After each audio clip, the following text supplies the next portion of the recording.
Twelfth class physics के अंदर अपन chapter number 16 पढ़ रहे थे। अब तक 4 क्लासें कंप्लीट हो चुकी है, आज इसकी 5वीं क्लास है।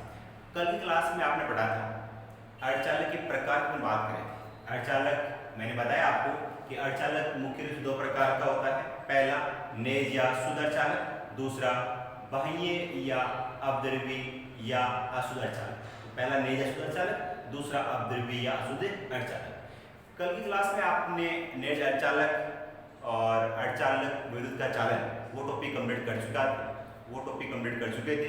आज की क्लास का अपना टॉपिक रहेगा क्या, बाह्य अथवा अपद्रव्य अर्धचालक, जैसे अशुद्ध अर्धचालक भी कहते हैं, अपद्रव्य या अशुद्ध अर्धचालक। कल आपने पढ़ा था नेज या शुद्ध अर्धचालक, आज हम पढ़ेंगे अपद्रव्य या अशुद्ध अर्धचालक, जिसका एक नाम और क्या है, बाह्य अर्धचालक। तो 3 नाम हो चुकी, बाह्य, अपद्रव्य और अशुद्ध अर्धचालक। अर्धचालक का दूसरा प्रकार है अपद्रव्य अर्धचालक या अशुद्ध अर्धचालक। तो सबसे पहले इसकी डेफिनेशन क्या होगी, परिभाषा क्या होगी, अपद्रव्य अर्धचालक किसे कहते हैं। वास्तव में होता क्या है, कमरे के ताप पर जो नेज अर्धचालक है उनकी चालकता बहुत ही कम होती है। कमरे के ताप पर नेज अर्धचालक की चालकता बहुत कम होती है। अतः नेज अर्धचालक की चालकता में वृद्धि करने के लिए, नेज अर्धचालक की चालकता में वृद्धि करने के लिए इसमें अशुद्धि मिलाई जाती है। अशुद्धि मिलाने से क्या होगी, उस चालकता बढ़ जाएगी। होता क्या है, जो नेज अर्धचालक है उस नेज अर्धचालक की कमरे के ताप पर चालकता बहुत ही कम होती है। नेज अर्धचालक की कमरे के ताप पर चालकता कम होती है। अतः नेज अर्धचालक की चालकता में वृद्धि करने के लिए इसमें अशुद्धि मिलाती है। तो परिभाषा क्या बनती है, नेज बाह्य या अशुद्ध अर्धचालक या अपद्रव्य अर्धचालक। तो अपद्रव्य अर्धचालक किसे कहते हैं, अशुद्ध अर्धचालक किसे कहते हैं। नेज अर्धचालक की चालकता में वृद्धि करने के लिए, नेज अर्धचालक की चालकता में वृद्धि करने के लिए इसमें अशुद्धि मिलाने की प्रक्रिया, इसमें अशुद्धि मिलाने की प्रक्रिया अपमिश्रण अथवा मादन कहलाता है। अपमिश्रण अथवा मादन कहलाता है। और जो प्राप्त अर्धचालक है वो आपका अपद्रव्य अर्धचालक कहलाता है या अशुद्ध अर्धचालक कहलाता है। बात समझ में आई। अपद्रव्य अर्धचालक या अशुद्ध अर्धचालक किसे कहते हैं, नेज अर्धचालक की चालकता में वृद्धि करने के लिए इसमें अशुद्धि मिलाने की प्रक्रिया अपमिश्रण अथवा मादन कहलाता है। और प्राप्त अर्धचालक अपद्रव्य अर्धचालक कहलाता है या अशुद्ध अर्धचालक कहलाता है। तो नेज अर्धचालक की चालकता में वृद्धि करने के लिए इसमें अशुद्धि मिलाने की जो प्रक्रिया है वो कहलाती है अपमिश्रण अथवा मादन। और जो प्राप्त अर्धचालक है वो कहलाता है अपद्रव्य अर्धचालक या अशुद्ध अर्धचालक। अब क्वेश्चन ये आता है, जैसे बात करें अशुद्धि किसे मिलाएंगे, नेज अर्धचालक में। नेज अर्धचालक में बेसिकली क्या आता है, सिलिकॉन और जर्मेनियम आता है, सिलिकॉन और जर्मेनियम। तो इस नेज अर्धचालक में अशुद्धि के रूप में क्या हो सकता है, या तो हो सकता है पंचसंयोजक तत्व है या त्रिसंयोजक तत्व है। अशुद्धि 2 प्रकार से हो सकती है, एक तो पंचसंयोजक तत्व है, दूसरा त्रिसंयोजक तत्व है। पंचसंयोजक तत्व है आवर्त सारणी में 5 समूह तत्व होते हैं। कौन कौन से, आर्सेनिक, एंटीमनी और फास्फोरस। और त्रिसंयोजक तत्वों में इंडियम, बोरॉन, एल्यूमिनियम और गैलियम। इंडियम, बोरॉन, एल्यूमिनियम और गैलियम, ये 4 तत्व है आपके तीसरे समूह तत्व है। और ये 5 समूह के तत्व है। इनमें होता क्या है, पंचसंयोजक नाम से स्पष्ट है कि इनकी संयोजकता कितनी होती है, 5। ये जो परमाणु है इनके भाइटम कोष में 5 इलेक्ट्रॉन होते हैं, अर्थात इनकी संयोजकता कितनी होती है, 5। दूसरा त्रिसंयोजक, इसमें इंडियम आता है, बोरॉन आता है, एल्यूमिनियम आता है और गैलियम आता है। ये त्रिसंयोजक होते हैं, अर्थात इसकी संयोजकता होती है 3। तो पंचसंयोजक तत्व है इनकी संयोजकता होती है 5 और त्रिसंयोजक तत्व है इनकी संयोजकता होती है 3। ठीक है बात। अब मैंने क्या बताया कि अपद्रव्य अर्धचालक के लिए क्या करते हैं, जो नेज अर्धचालक है इसमें अशुद्धि के रूप में 2 हो सकते हैं, या तो पंचसंयोजक हो सकते हैं या त्रिसंयोजक हो सकते हैं। तो इसके आधार पर जो आपका अपद्रव्य अर्धचालक है ये भी 2 प्रकार का होता है। पहला n प्रकार अर्धचालक, दूसरा p प्रकार का अर्धचालक। तो अपन बात करेंगे इसके अंदर। फर्स्ट जो इसका प्रकार है वो a जो प्रकार है वो है n प्रकार का अर्धचालक, n प्रकार का अर्धचालक। दूसरा है p प्रकार अर्धचालक, हम बाद देखेंगे। तो n प्रकार का अर्धचालक, ठीक है। तो n प्रकार के अर्धचालक में क्या होगा, परिभाषा, n प्रकार का अर्धचालक किसे कहते हैं, जब नेज अर्धचालक, नेज अर्धचालक में क्या था, सिलिकॉन और जर्मेनियम। जब नेज अर्धचालक में पंचसंयोजक तत्व की अशुद्धि आर्सेनिक, एंटीमनी और फास्फोरस को मिलाया जाता है तो प्राप्त अर्धचालक n प्रकार का अर्धचालक कहलाता है। क्या, जब जब नेज अर्धचालक में पंच संयोजक तत्वों की अशुद्धि आर्सेनिक, एंटीमनी और फास्फोरस को मिलाते हैं, तो प्राप्त अर्धचालक एन प्रकार का अर्धचालक कहलाता है। तो इसमें होगा क्या, जैसे अपन अशुद्धि मिलाते हैं तो नेज अर्धचालक की क्रिस्टल संरचना में कोई परिवर्तन नहीं होना चाहिए। जैसे यहाँ पर मैंने बना रखा है नेज अर्धचालक के रूप में सिलिकॉन नाम लिया है, और ये जो सिलिकॉन है इसकी क्रिस्टल संरचना है। जब इसमें आप पंच संयोजक तत्व अशुद्धि मिलाएंगे तो इसकी संरचना में कोई परिवर्तन नहीं हो, संरचना अपरिवर्तित रहे, इसलिए हम क्या करेंगे, जो नेज अर्धचालक सिलिकॉन है इसको पंच संयोजक तत्व की अशुद्धि आर्सेनिक, एंटीमनी, फास्फोरस में से कोई एक अशुद्धि इसमें मिलाते हैं, अर्थात इस नेज अर्धचालक वाले परमाणु को इस पंच संयोजक तत्व की अशुद्धि से अपन प्रतिस्थापित करते हैं। तो सिलिकॉन के स्थान पर हम क्या रखेंगे, फास्फोरस रखेंगे।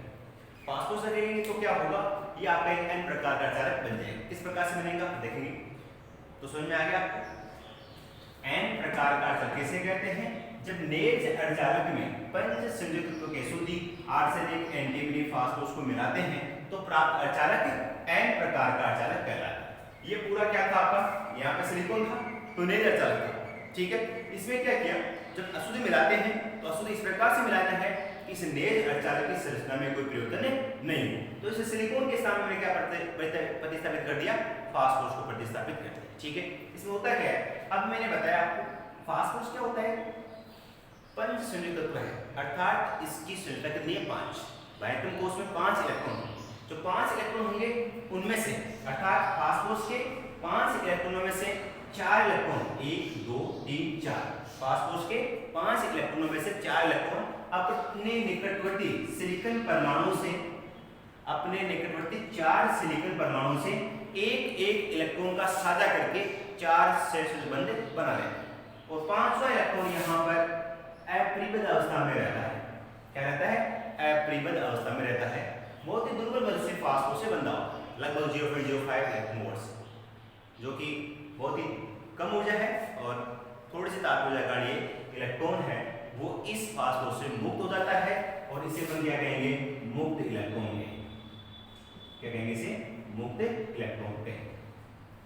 बात समझ आएगी क्या, किसी नेज अर्धचालक जब फास्फोरस परमाणु मिलाते हैं तो उस नेज अर्धचालक की क्रिस्टल संरचना में कोई परिवर्तन नहीं होना चाहिए, अर्थात नेज अर्धचालक वाले परमाणु को अपन उस फास्फोरस परमाणु से प्रतिस्थापित कर देते हैं। जैसे ही फास्फोरस परमाणु से प्रतिस्थापित करेंगे, तो क्या होगा, ये आपका जो अर्धचालक है उसमें फास्फोरस के महत्तम कोष 5 इलेक्ट्रॉन हैं, इनमें से 4 इलेक्ट्रॉन अपने निकटवर्ती 4 सिलिकॉन परमाणु से एक इलेक्ट्रॉन का साझा करके 4 सेल्स बंधे बना लेते हैं। 5वां इलेक्ट्रॉन अपरिबद्ध अवस्था में रहता है, ये किसी से बंधा हुआ नहीं होता है, और बहुत ही कम ऊर्जा, बहुत ही दुर्बल बल से इस फास्फोरस से बंधा होता है, जो कि कमरे के तापमान पर इससे मुक्त हो जाता है, अर्थात मुक्त इलेक्ट्रॉन प्राप्त हो जाता है, ठीक है। तो इस प्रकार से एक इलेक्ट्रॉन क्या रहता है, मुक्त अवस्था में रहता है, ठीक है। और उसके बाद जब सेल्स में टूटेंगे तो इलेक्ट्रॉन होल का उत्पन्न होगा, अर्थात इस प्रकार के अर्धचालक में इलेक्ट्रॉन की संख्या होल की संख्या से क्या होगी, ज्यादा। Number of electron will be greater than number of hole, electron की संख्या होल की संख्या से ज्यादा होगी। नाम से स्पष्ट है, एन प्रकार अर्धचालक, एन नेगेटिव मतलब इलेक्ट्रॉन की संख्या ज्यादा होगी, तो इसमें इलेक्ट्रॉन की संख्या होल से ज्यादा। क्लियर बात। तो ये आपका डायग्राम किसका हो गया, एन प्रकार का अर्धचालक, एन प्रकार का अर्धचालक। तो इसमें क्या होता है, इलेक्ट्रॉन संख्या होल की संख्या से अधिक होगी, जो इलेक्ट्रॉन है इनकी संख्या होल की संख्या से ज्यादा होगी, ठीक। एक चीज और होता है, इसके अंदर कोई परमाणु है, इलेक्ट्रॉन का त्याग करने के पश्चात वह धनायन बन जाता है। क्या बन जाता है, धनायन, और उस धनायन का इस विद्युत चालन में कोई योगदान नहीं होता। विद्युत चालन है उसमें इस धनात्मक आयन का, धनात्मक आयन का विद्युत चालन में कोई योगदान नहीं होता। जो विद्युत चालन होता है उसमें, विद्युत जो चालन होता है उसमें इस धनायन का कोई योगदान नहीं होता, धनायन है उसका कोई योगदान नहीं होता। तो ये अपनी बात हो चुकी थी, ठीक है। अब इसमें मैंने क्या बताया, जो एन प्रकार का अर्धचालक है इसमें इलेक्ट्रॉन की संख्या होल की संख्या होगी ज्यादा, तो इसके अंदर जो इलेक्ट्रॉन दिखाएंगे वो होंगे ज्यादा मुक्त इलेक्ट्रॉन, ये सर। और एक दो होल भी क्या होंगे, ये कहने का मतलब क्या है, इस n प्रकार के अर्धचालक में इलेक्ट्रॉन की अधिकता होती है, इसलिए इसे बहुसंख्यक आवेश वाहक कहते हैं, और होल की संख्या बहुत ही कम होती है, तो इसलिए इसे कहते हैं अल्पसंख्यक आवेश वाहक। कहने का मतलब है कि n प्रकार के अर्धचालक में बहुसंख्यक आवेश वाहक मुक्त इलेक्ट्रॉन होते हैं और अल्पसंख्यक आवेश वाहक होल होते हैं। तो ये आपका एक टॉपिक था, कौन सा, n प्रकार का अर्धचालक। समझ में आई बात। एक चीज और आती है इसके अंदर, क्या, बैंड मॉडल के आधार पर n प्रकार का अर्धचालक की व्याख्या। क्या, बैंड मॉडल के आधार पर, बैंड मॉडल के आधार पर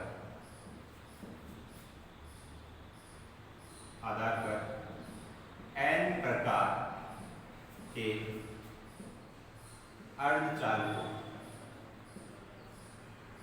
अर्धचालकों की व्याख्या।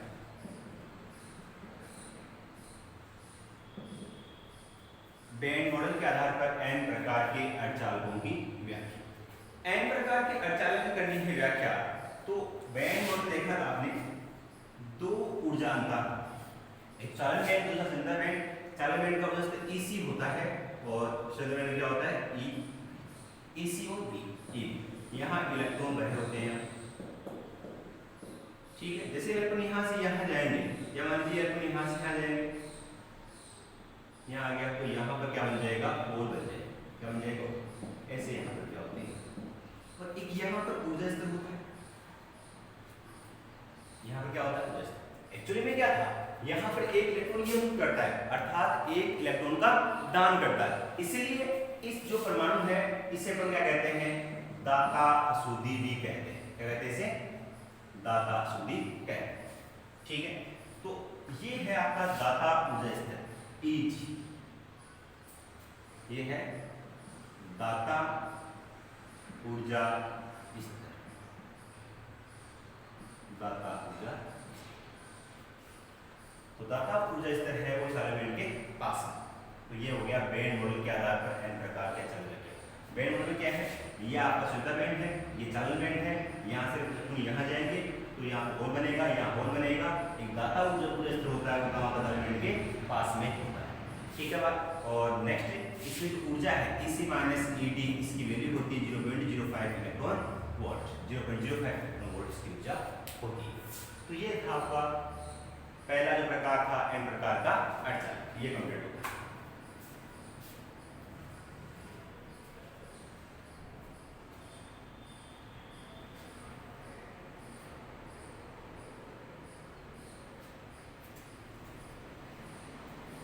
दूसरा है वो आपका आता है, ये हो गया n प्रकार चालक। तो दूसरा है वो है आपका P प्रकार का अर्धचालक। n प्रकार का अर्धचालक कंप्लीट हो गया। नेक्स्ट कौन सा आता है, P प्रकार का अर्धचालक।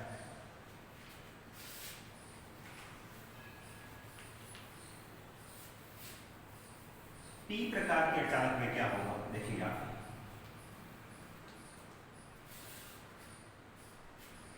P प्रकार का